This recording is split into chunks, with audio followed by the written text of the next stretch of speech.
All right, guys and gals, let's look at conditional probability today. So if we're given events A and B, conditional probability is the probability of event B occurring knowing that event A has already occurred. So you know for sure that A happened, like it's done. Now we need to find out what's the probability of B, assuming A already happened. We notate it with this little vertical line right here, probability of B given A. So read that as probability of B given A. Here is the formula. Probability of B given A is equal to the probability of A and B divided by the probability of A. Easy enough. So Mitchell drew a card from a standard deck of playing cards. What's the probability that he drew a queen given that the card was red? So let's go back. What's the formula again? It's probability of A and B divided by the probability of A. So let's figure out what's A, what's B. A is what already happened. What do we know for sure happened? It's red. B, what are we looking at? It's a queen given that it was red. So we're going to divide by the probability of A. So how many reds are there? There's 26 out of 52. Now what's the probability that it's red and a queen? Well, there's 2 of those out of your deck of 52. Or you could say, red times queen. So you could say the same, 26 out of 52 times 4 out of 52. Either way you do it, you'll simplify to 1 out of 26. You can use a calculator and check it.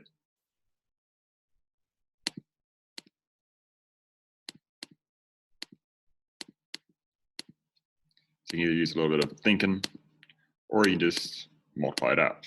1 out of 26, that simplifies as 1 out of 26. So the conditional probability of pulling a queen, given that we drew a red card, is 2 out of 52 divided by 26 out of 52, which of course that's 1/13. Well, yeah, there's 2 red cards out of the 20, or there's 2 queens out of the 26 red cards, 1 out of 13. So you can kind of think about that when you figure it out. But mathematically, that's how you would do it. Okay.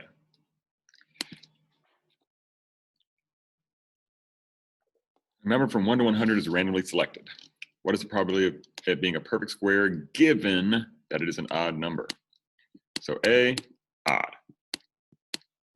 B, perfect square.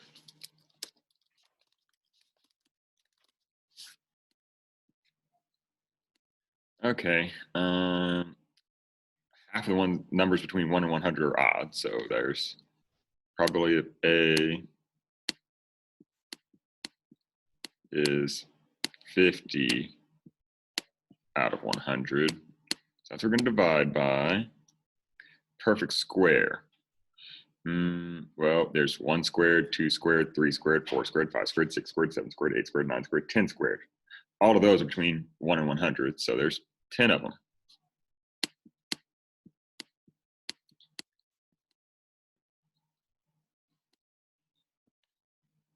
So 50 out of 100 times 10 out of 100 over probability of A, 50 out of 100. So that's 1/10. Just those will cancel. Later on, we'll talk about mutually exclusive and dependent and independent events some more. Right now, just multiply it out, easy peasy.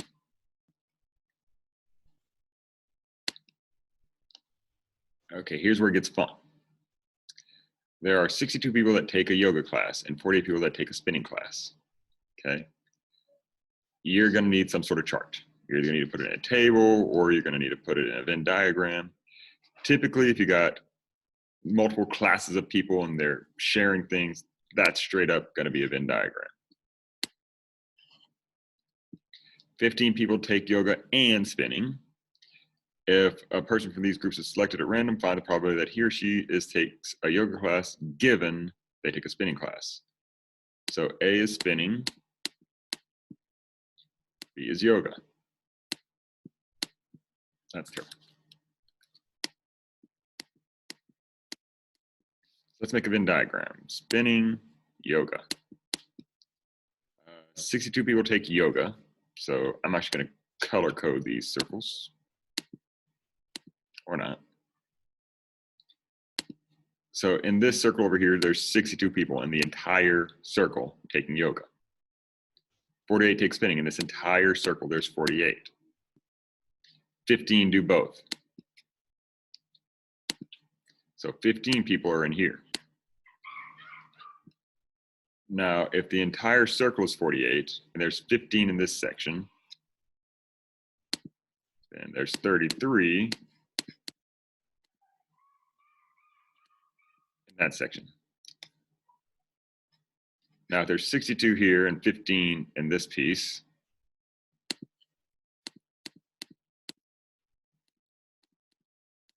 that's 47. All right, so now these are all the people that exist. These are people that go to the gym. 33 and 15 makes 48 plus 47, that's 80, 95. 95 people altogether.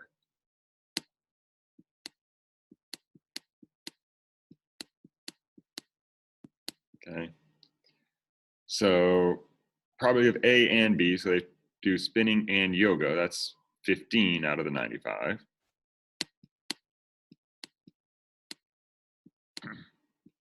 Over probability of A, spinning, 48 out of 95. And if you think about it, again, we're given that they take spinning. So we know for sure we're looking in this circle. So our answer should be 15 out of 48. Well, look, the 95s are going to cancel. Let's see what we get when we simplify that.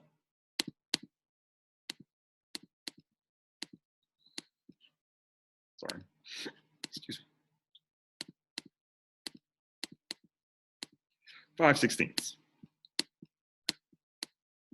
So that's a probability that we choose a person and he or she takes a yoga class, given that they take a spinning class. We know for sure that in spinning, we have a 5 out of 16 shot that they also do yoga. All right, we got 30 students. So this time we know the total. And we got 13 athletes and 9 band. That's less than the total, right? So there's some students that don't do either one. So this Venn diagram, let me just use some shapes.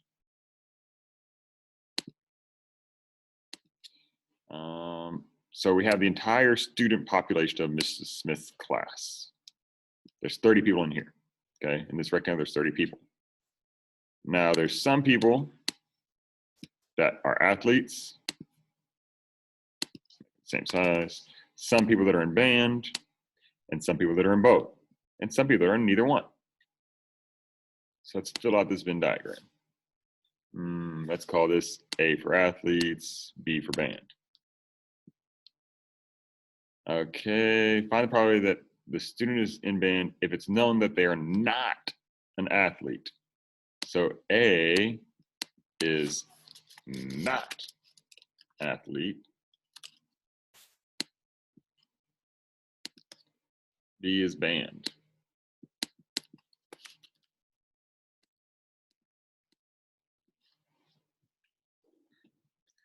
Let's fill out this chart and figure out some numbers.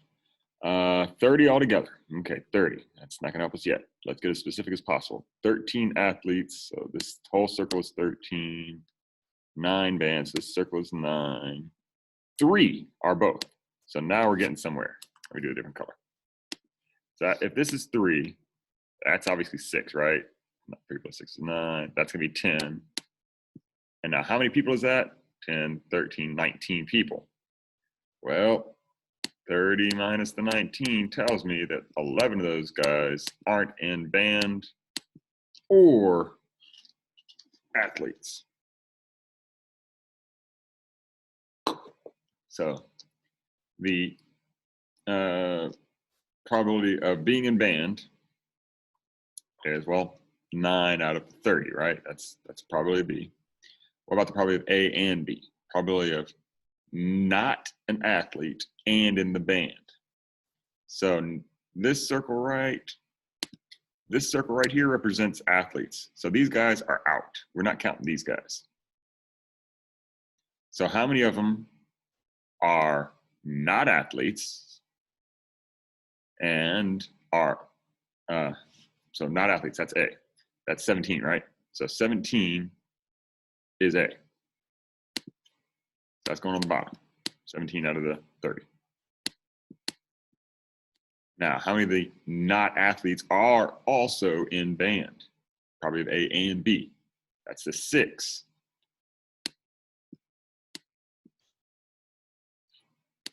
Out of the 30.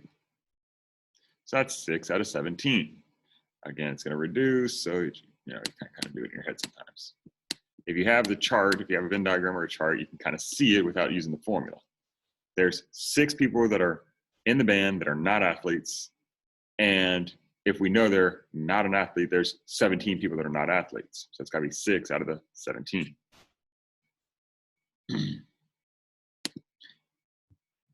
Now, more common, you'll see it in a chart, especially in college, at least in these. If you see a chart like this, I'd highly advise just doing the sums. 24, 26, that's got to be 50, which it better be 50 or we screwed up somewhere. 28, 22, again, that adds up to 50. We're good. So before you do any work, get your totals. All right, let's find the probability that they prefer football given that it's a girl. So let's look at this chart. So football people are in this row. Hockey people are in this row. So this is football, this is hockey. Now we got some boys and girls, okay? So what are we given? We're given that it's a girl. So we don't care about the entire population. All we care about is this column right here. This is what we're looking at. This is our entirety. So we know for sure it's a girl. So there's 22 girls. So it's out of 22. Time for football, 6. 6 out of 22, which is 3 out of 11.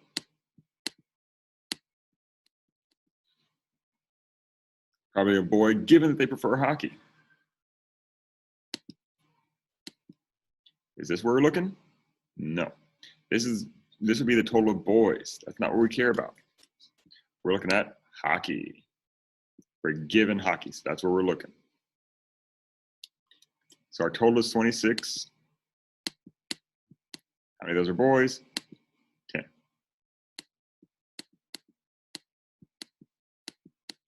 And there we go. That's it. All right, here we go. Another table. Again, we're going to get those totals. Once we have the totals, we can actually answer these questions. It does tell us that the whole total should be 150. So once we add everything up, these columns and rows that are summed to 150. Let's do it. That's 42, 37, 71, 3, 10, 1, 4, 8, 15. Yeah, so that one's good. Students, we still have a 1 second, please. blood donation paperwork sign up in the office. If anyone wants to donate blood tomorrow, please report to the office. Now let's total these 2 columns. So I'm just use a calculator because I'll probably mess up if I don't. 82. So every what? 68.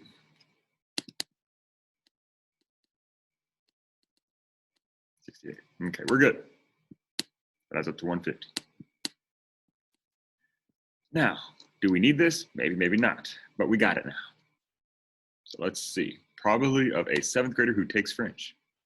Well, what are we given? Nothing. It's just asking you go out in the hall, you stick your arm out the door, and you grab the next person that comes by. What's the probability that it's a 7th grader that takes French? Well, there's 25 of those out of 150 peoples. Sophie Sansu's report to the office. Sophie, report to the office. That's 1/6. We simplify. 8th grader, now we're given that they take Spanish. So where are we looking? Spanish, we're looking here. So 8th grader, there's 33 out of 68. See how that works? We know for sure we're in Spanish column. So of the Spanish, there's 33 8th graders and 68 total Spanish pupils.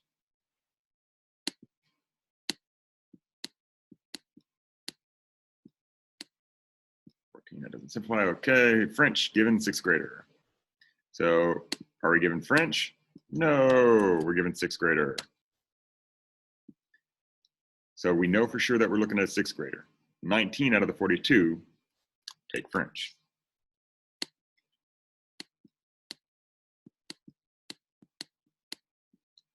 Seventh grader, given that they take French, so this time we're looking at French. And we're looking for 7th grader, 25 out of the 82.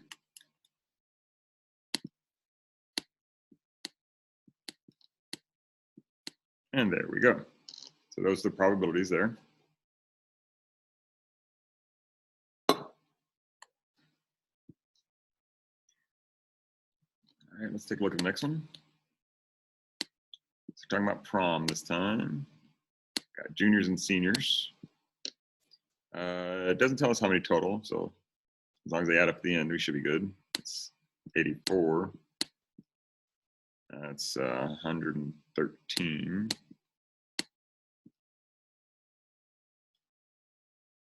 Definitely 16. 9,200. So let me just use a calculator. 28 plus 56. Okay. 97 plus 19. What I meant to push. Okay. 28 plus 97. That's 125. So this better be one. This one better be 75. Because I know that's 200 right there. Let's double check. Could have screwed up. Don't think I did. 56 plus 19. Should be 75. It is. Okay, good. Done. Probability of a junior that did not attend prom. Are we given something? No. Is this conditional? No. It's just look at these people, grab one. 28 juniors here, 56 there. It's 84 juniors. We're just looking for a junior that did not attend prom. 56 of those out of 200 students. We have no conditions to meet, so it's just what it is. And that will simplify to 7/25.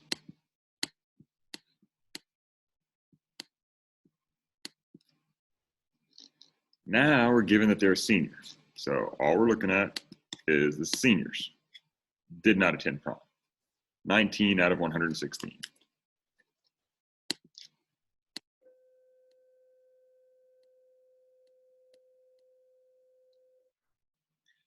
Now we're looking at juniors that attended prom. So attended prom, so that's a yes. And juniors, 28 out of 125.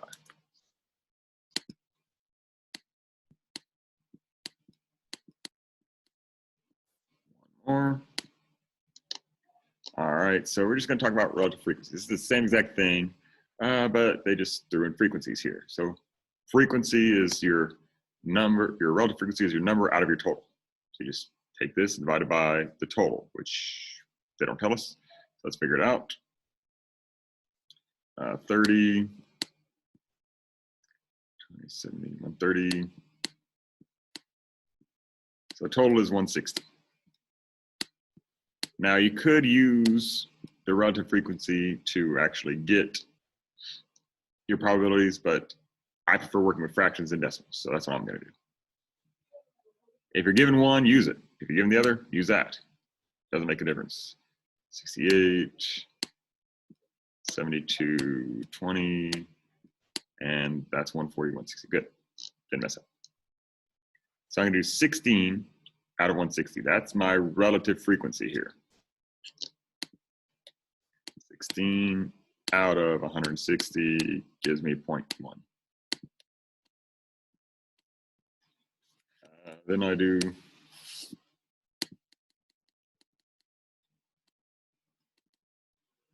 52, 13 out of 40. Wait, no. And that's 0.225. And then I can just, add that together. That's 0.425, right? You could do 60 out of 160, or you just add those two together. One bag, 12 out of 160, 0.075. One more, please.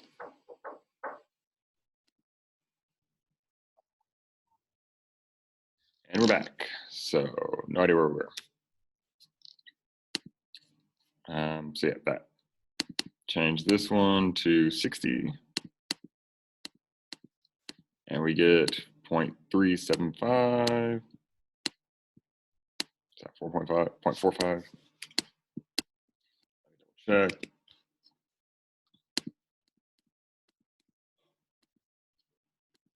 Yeah, okay.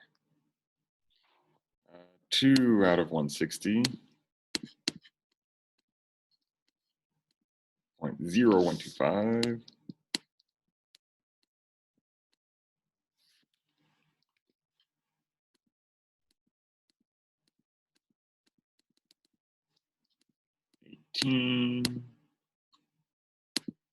.1125. That's just 0.125.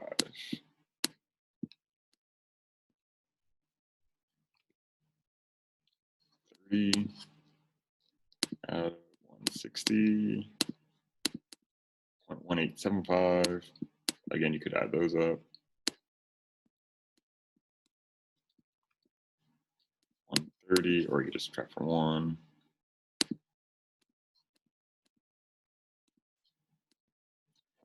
0.8125.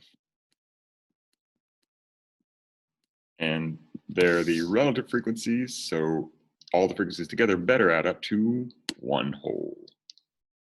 Boom. Now, let's see. I'm going to use this chart instead of this one because I don't like decimals.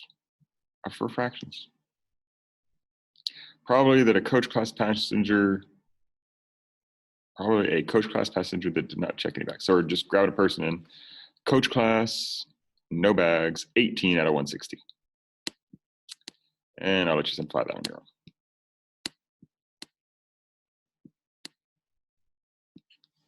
Yes, you should simplify. Go ahead. First class passenger that checked at least one bag.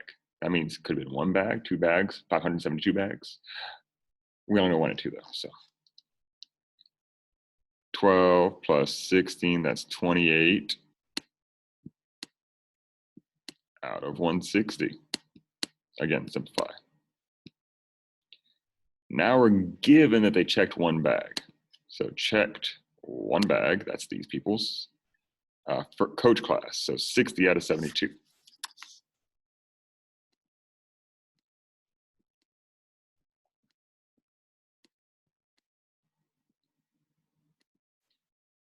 Given first class, check 2 bags, that's 16 out of the 30.